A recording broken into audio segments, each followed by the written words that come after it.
Lucas, capítulo 18, a partir do verso 35. Lá no cego de Jericó, Jesus estava indo em direção a Jericó, e um pouco antes de ele mudar a vida de um publicano, ele muda a história de um cego. Amém? Essa é a primeira ideia que nós vamos pensar. Antes de mudar a vida de um publicano, ele muda a história de um cego. Amém? Então vamos ler, 35. E aconteceu que, chegando ele perto de Jericó, ainda não estava lá, estava perto, estava um cego assentado junto do caminho, mendigando. É isso que diz aí o teu texto? É isso? Assentado, então pega essa palavra, assentado junto do caminho, mendigando. Vamos para frente. E ouvindo passar a multidão, perguntou o que era aquilo. Ele ouviu passar a multidão, perguntou. E disseram-lhe que Jesus, o Nazareno, passava. Então, clamou dizendo, aí agora é ele falando, Jesus, filho de Davi, tem misericórdia de mim. E os que iam passando, repreendiam-no, para que se calasse. Mas ele clamava ainda mais, filho de Davi, tem misericórdia de mim. Então, Jesus, que fez? Parando, mandou que lhe o trouxessem, e chegando ele, perguntou-lhe, que queres que te faça?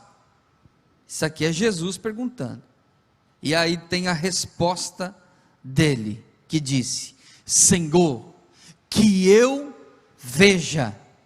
E Jesus disse, vê. Só isso Jesus disse, vê, ponto e vírgula. Está escrito aí no texto ou não? Vê, ponto e vírgula. Essa é a primeira ideia, vê. Segunda ideia que Jesus passa para ele, a tua fé te salvou. Vamos para frente. E logo viu, e o que mais? Seguia-o. Então o que acontece? Depois do ver, viu. Depois da fé te salvou, seguia-o. Amém? Olha a riqueza do texto. Glorificando a Deus, ele estava logo, viu e seguia-o, glorificando a Deus. Ponto. E todo o povo, vendo isso, dava louvores a Deus. Amém.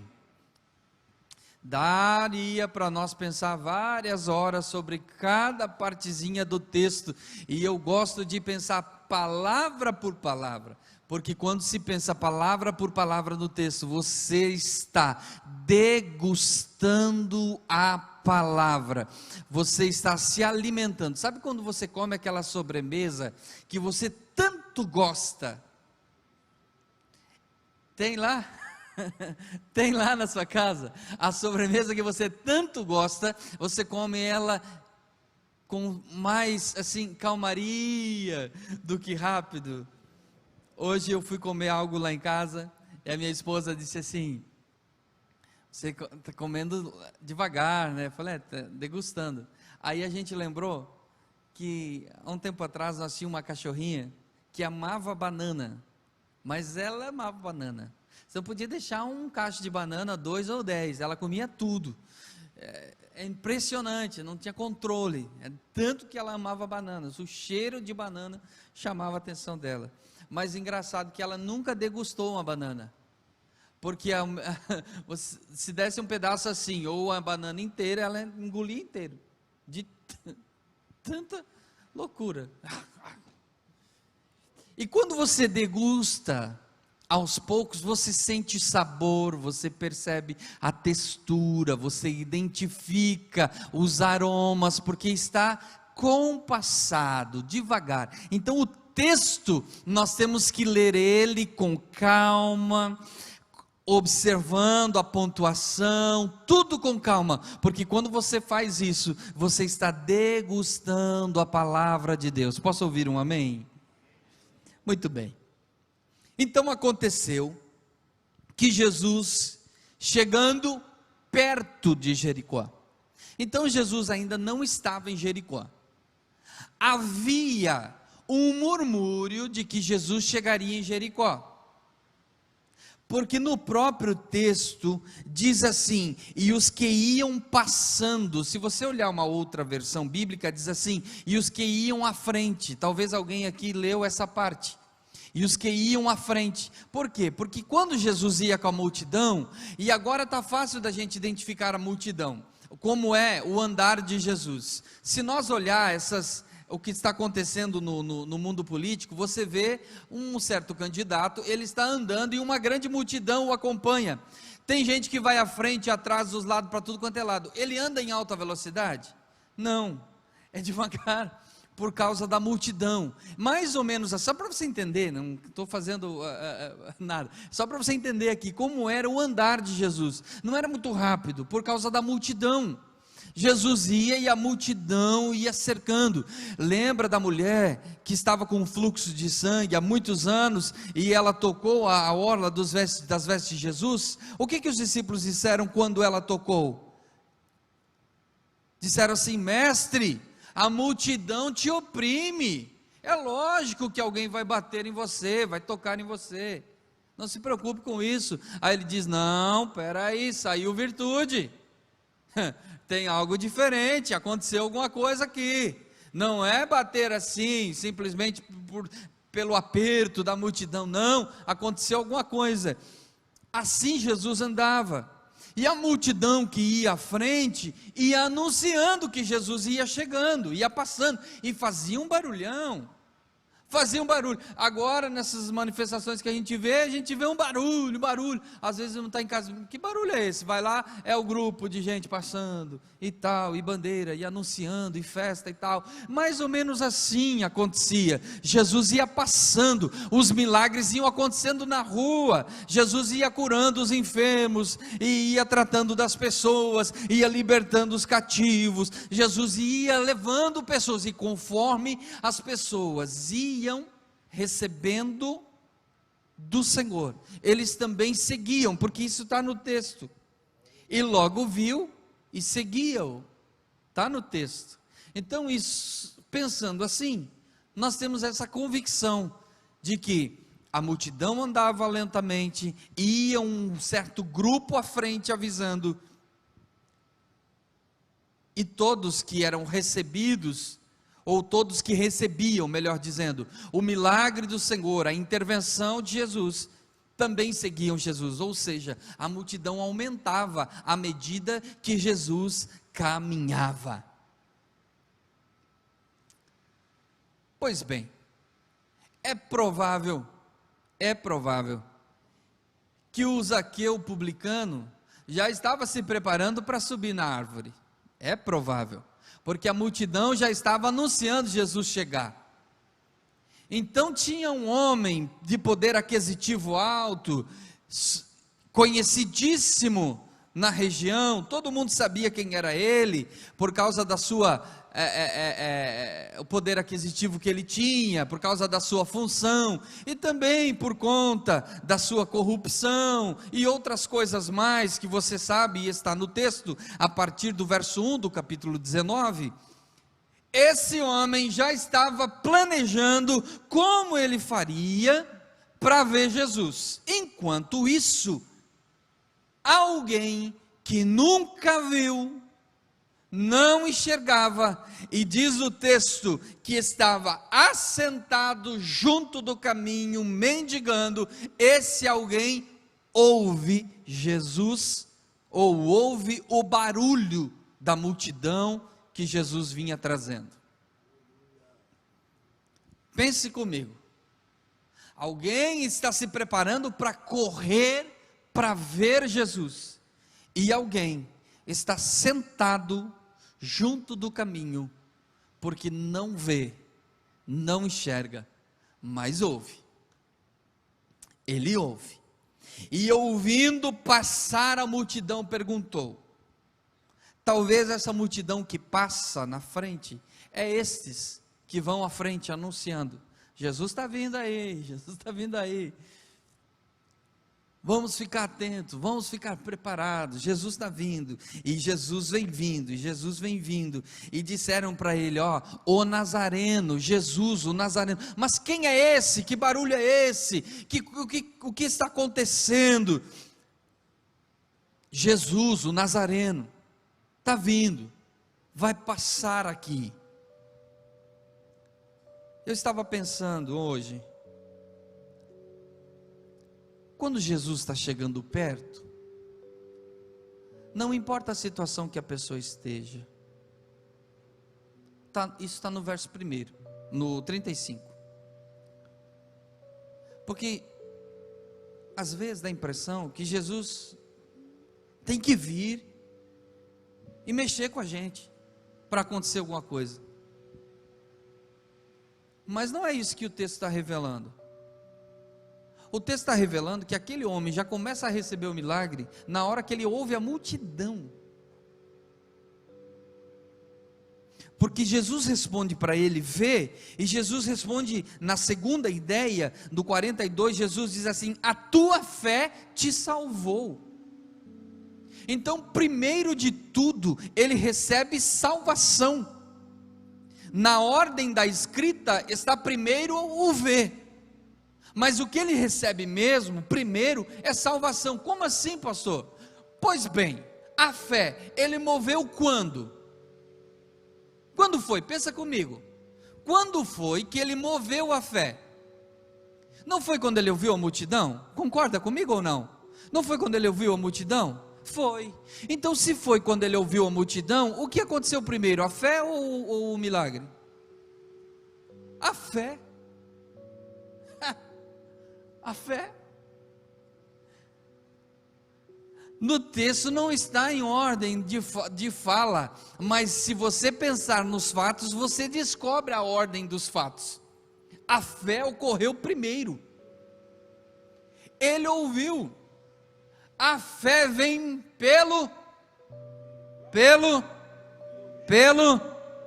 ouvir pela palavra.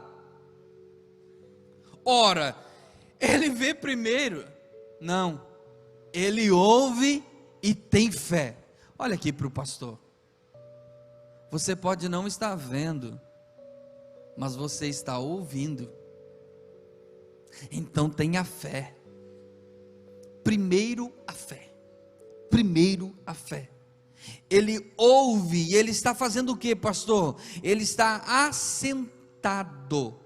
Essa expressão assentado, eu começo a pensar em alguém inértil, alguém que não tem reação, a não ser gritar. Mas também dá para pensar que é alguém que não queria mais andar, por conta da situação em que vivia. Também dá para pensar que é alguém que desistiu de andar, cansou. Eu não quero mais andar, eu estou cansado da vida, eu vou me sentar. Sabe quando alguém se entrega para a situação? Sabe quando alguém se entrega para o problema? Sabe quando a gente se entrega para as lutas, para as batalhas que vêm? A gente, não, tudo bem, pega aí, acabou. Eu me entrego. Aí senta junto do caminho, porque o caminho, para mim, a ideia, pense comigo, o caminho demonstra o quê? O caminho demonstra a trajetória de vida dele, ou a vida como um todo. É isso que o texto está mostrando para aplicar para nós. O caminho é a trajetória. Se ele assentou no caminho, independe se ele é cego ou não, ele assentou no caminho, ele logo se entregou. Não quis mais caminhar. Ou, dá para nós também aplicar, que ele, por conta da situação em que estava vivendo, não pôde mais andar. Tinha que sentar. Por quê? Porque ele precisava, e aí tem uma segunda palavra lá depois da vírgula, que diz, mendigando. Ele precisava, ou ele dependia de outros, ele mendigava. Por isso senta no caminho. Talvez eu quero aplicar esse pensamento aqui no sentido espiritual para nós. Muitas vezes eu posso me assentar no caminho. Eu não consigo ver além, sento no caminho e começo a mendigar espiritualmente. Eu só dependo da oração dele, da oração dela, só dependo do pedido de ajuda desse, daquele outro, sendo que eu devo pedir ao Senhor. Consegue entender isso? Consegue? Está tudo aqui no texto. Aí você está sentado, eu estou sentado no caminho, e cego, não consigo ver. Não enxergo, as coisas estão acontecendo, tudo está passando, mas eu não vejo, porque espiritualmente eu estou cego, eu não consigo ver, mas de repente eu ouço a multidão. Sabe aquela campanha de oração que nós fizemos aqui de 15 minutos? Lembra? Quantas pessoas desenvolveram o hábito da oração, que vieram testemunhar para nós? Sabe o que é isso? Essa é a multidão passando. É a multidão passando, para dar um exemplo para o irmão entender.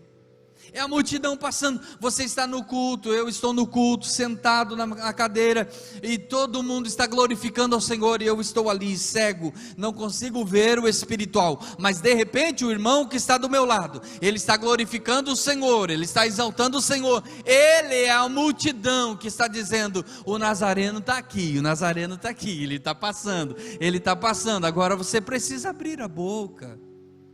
E aí de repente eu abro a minha boca e digo, tem misericórdia de mim. E de repente eu me entrego ao Senhor. Porque e eu vou avançar aqui porque eu queria explicar passo a passo, mas esse texto é bem rico. Outra hora eu falo o outro versículo. Quando ele diz, filho de Davi, tem misericórdia de mim, ele está dizendo assim,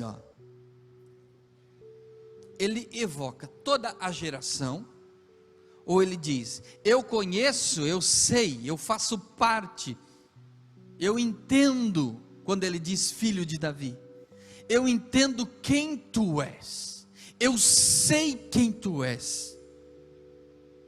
Sabe quando nós dobramos os joelhos e vamos aos pés do Senhor e começamos a dizer, eu sei que tu é poderoso, eu entendo a tua grandeza, eu aceito a tua vontade, sabe? É a mesma coisa que você está dizendo, filho de Davi, porque ele começa a dizer da grandiosidade de Jesus através do trono de Davi, porque Davi representa o rei com um alto trono para o povo da época. A grandiosidade do reinado, um filho de um rei, é alguém que é ovacionado, é alguém que é engrandecido, isso está no texto. E aí ele diz, tem misericórdia, ou seja, ele coloca Jesus acima, chamando ele do que ele era, o colocando na história o identificando e se coloca por baixo, dizendo: tem misericórdia. Ou ele diz: eu sou e eu preciso ser teu servo. Toda a minha mediocridade está debaixo dos teus pés. Eu mendigo aqui, mas eu prefiro mendigar aos pés do trono. E isso é muito interessante, porque mendigar no caminho é uma coisa, mas mendigar aos pés do trono, se recebe ouro. No trono tem ouro.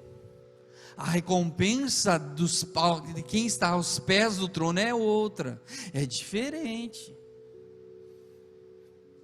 Meu Jesus, tem misericórdia de mim. Quando nos dobramos os joelhos aos pés do Senhor, e quando estamos clamando ao Senhor, nós começamos a orar, e na nossa oração, olha se não é assim, pensa comigo, pensa: Senhor, eu te agradeço pelo dia, pela vida. Senhor, eu te agradeço por isso, aquilo, aquele outro. De repente, Senhor, eu preciso tal coisa, eu preciso outra coisa. E lá vai nós, irmão, meia hora, para quem consegue, 1 hora, 2 horas, e nós só sabemos é pedir. Sendo que nós deveríamos nos pôr aos pés do Senhor e dizer: ah, como tu é grande, tu é filho de Davi, o trono é teu, você está sentado à destra de Deus, alto preço tu pagou por toda a humanidade. Tu és Rei dos reis, Senhor dos senhores, soberano sobre a terra, soberano sobre o céu. O universo te pertence, toda criatura te pertence, e você começa a colocar Deus no lugar devido. Não que cabe a nós fazer isso, porque Ele é Deus, mas cabe a nós falar isso, para que nós mesmos possamos ter consciência de entrar no Santo dos Santos, como se deve entrar. Amém? E de repente, nesta oração, você começa a derramar lágrimas aos pés do Senhor, porque é isso que acontece. Experimente fazer isso. Pastor, mas eu já falei tudo que eu sabia para engrandecer o Senhor. Repita, começa a repetir, não tem problema. Foi uns 15 minutos falando, começa de novo, volta. Pode repetir as palavras, porque à medida com que você vai falando, o seu consciente vai trazendo mais, porque o Espírito Santo que habita em você, que habita em mim, que habita em nós, começa a elucidar as palavras. Aleluia. E nós começamos a orar com mais intensidade, e nós começamos a clamar com mais intensidade. Como é isso, pastor? Onde está no texto? Ora, a multidão ia passando, está lá no 39. Depois da primeira ponto e vírgula, diz assim: mas ele clamava, daí diz outra expressão, ainda mais. Mas, ou seja, mas quer dizer, independe do que aconteceu lá, eu vou continuar aqui. Ainda mais, reforçou a ideia do clamor intenso desse homem. Mas ele clamava ainda mais, e alguma expressão bíblica diz assim, clamava mais alto. Tem uma versão que diz assim, porque ele clamava, porque ele sabia que, ou seja, no seu arredor, alguém estava tentando sufocar ali a situação em que ele estava vivendo. Alguém iria de alguma forma proteger para que Jesus passasse e não visse ele ali. Mas o seu clamor soou aos ouvidos do Mestre. Aleluia. Feche os teus olhos aqui agora. Eu tenho algo profético para falar aqui para você. O seu clamor de hoje à tarde, o seu clamor está soando aos ouvidos do Pai. Ele está ouvindo quando você pediu hoje misericórdia. Ele ouviu o seu clamor.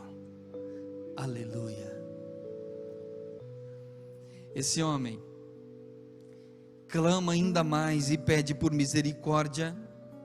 Jesus para atendê-lo. A parada de Jesus daria outra pregação, só para nós falar da parada de Jesus, porque Jesus também tem parada. Mas outra hora a gente fala. Jesus para, chama ele e ele chega ali. E aí Jesus pergunta. Cada um dessas partes aqui tem uma aplicação para nós. Mas a melhor delas é esta: que queres? Que queres? Será que Jesus não ouviu? Será que Jesus não era onisciente, onipresente ali? Na verdade, na onisciência do Pai, sendo Deus, ele não sabia do que ele precisava? Quantas vezes Jesus revelou espíritos maus das pessoas? Quantas vezes Jesus revelou problemas das pessoas? Precisava pedir: que queres? Isso aqui é para trazer consciência de quem ele era. É por isso que às vezes o Senhor pede para nós falar para ele. Sabe por quê, irmão, irmã, querido, querida? Sabe por que às vezes você tem que dobrar os seus joelhos e dizer para o Senhor o que está acontecendo, o que está se passando? É justamente para mostrar para nós mesmos a grandeza de Deus. É para elucidar para nós quem Deus é. É por isso que, é por este fato que isso acontece. Jesus estava aqui mostrando para esse homem quem ele era e quem ele seria. Olha que interessante, porque Jesus diz: que queres? Que queres? Ou seja, onde está o teu problema? Onde está a tua angústia? Onde está a tua aflição? Onde está aquilo que lhe faz chorar, sofrer? Onde está aquilo que lhe faz mendigar? Aí ele diz: que eu veja. Se fosse eu, diria: você não está vendo que eu não te vejo?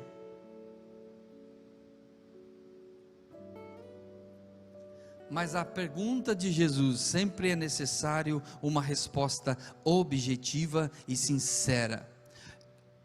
Aprende isso aqui, irmão, porque eu apanhei um pouco para aprender esse negócio, pastor, e eu muitas vezes orei e não conseguia entender porque Jesus não me respondia, porque a minha resposta ao Senhor, quando Ele me questionava algo, a minha resposta ao Senhor era eu construía toda uma narrativa,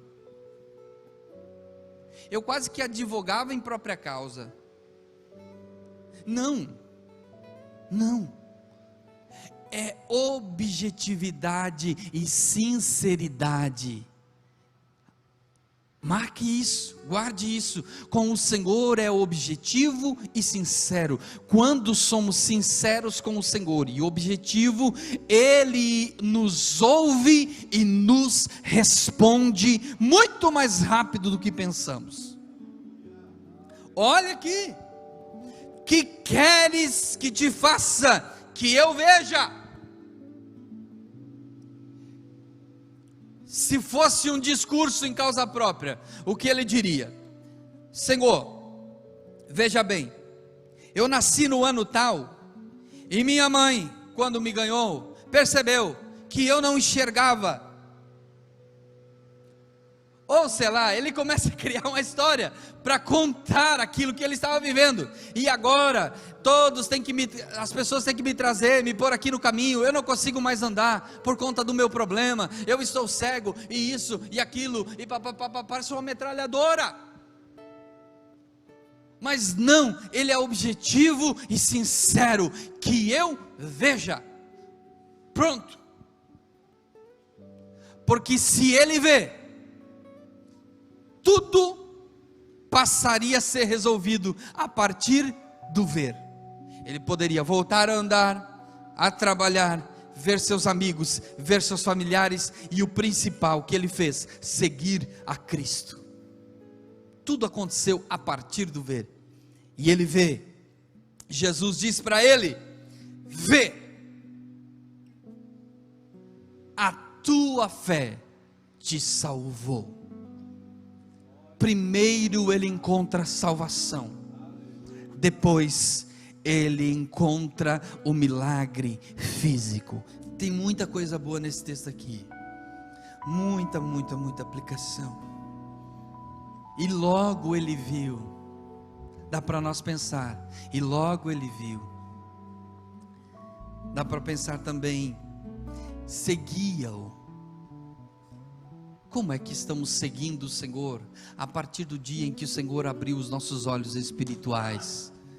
Como estamos andando com o Senhor? Será que nós estamos na multidão aquela que tenta afastar as outras pessoas de receber o Senhor? Ou será que nós estamos naquela multidão que vai na frente anunciando que o Senhor vem vindo? Ou será que nós estamos na multidão que está atrás, só fazendo aquele barulhão? Ele vai aí, ó, pode ir lá que ele vai. Tem uma multidão que manda Jesus, sabia? Oh meu Deus. Daí, só naquele versículo ali dá para nós aplicar alguma multidão. Tem uma multidão que diz assim, ó, fica tranquilo, Jesus vai lá, como se Jesus fosse funcionário dele. Não é. Está passando necessidade, eu oro contigo, não só por ti, eu oro contigo, porque tu também ora. É assim que é. Porque se eu estou cego, eu preciso do Senhor. Essa expressão cegueira não é só cego fisicamente, irmão. Não é olhar com essa expressão cego com um olhar pejorativo da palavra. Não. Eu posso estar cego de diversas formas, ocasiões, situações. Mas o Senhor está aqui para dizer para você que a tua fé te salva e você vê. Aleluia.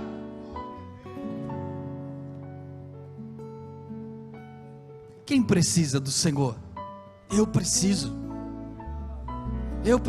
do Senhor. Mas o senhor não é pastor? Mas e daí? Eu preciso do Senhor. É bem porque eu sou pastor que daí sim que eu preciso.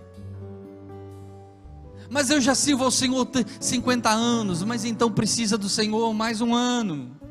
Mas eu sirvo ao Senhor já faz um ano, já me batizei, já estou tudo bem. Precisa do Senhor a mesma coisa. Nós precisamos do Senhor. Esse rapaz não sabia quem era o Nazareno? Claro que sabia, tanto que ele diz, Jesus, filho de Davi. Ou seja, ele conhecia. Muita gente está na igreja e conhece, mas está sentado à beira do caminho e não consegue ver que o Nazareno está passando, e ele só quer dizer para você: a tua fé te salva. Aleluia. Vamos orar pelos nossos irmãos. Senhor Deus e Pai, em nome de Jesus nós oramos pelos nossos irmãos que aqui vieram, Senhor. Ouvimos a Tua Palavra, e a Tua Palavra é tão rica, Senhor, que nós podemos ficar horas e horas aqui degustando, saboreando, Senhor, o que a Tua Palavra tem e traz para nós. Nós oramos, Senhor, porque encontramos em nós falhas, dificuldades, cegueiras, e encontramos em nós misérias, e nós estamos sentados à beira do caminho e mendigando, mas nós, Senhor, resolvemos nesta tarde abrir a boca, porque a multidão passou, e identificamos que Tu estás aqui, Senhor, e nós abrimos a boca e dizemos: misericórdia quero, misericórdia eu quero, Senhor. Eu quero a tua misericórdia sobre a minha vida, eu quero a tua graça sobre a minha vida. Olha para os meus irmãos, Senhor, vem sobre eles, Senhor, com a tua graça, com o teu poder, para elucidar ao coração dos seus filhos, Senhor, a tua vontade, o teu propósito, o teu objetivo, Senhor. E eu sei que tu estás tocando a vida dos seus servos agora, para a glória de Deus nós oramos, em nome de Jesus, Deus em vai nome de te Jesus. honrar.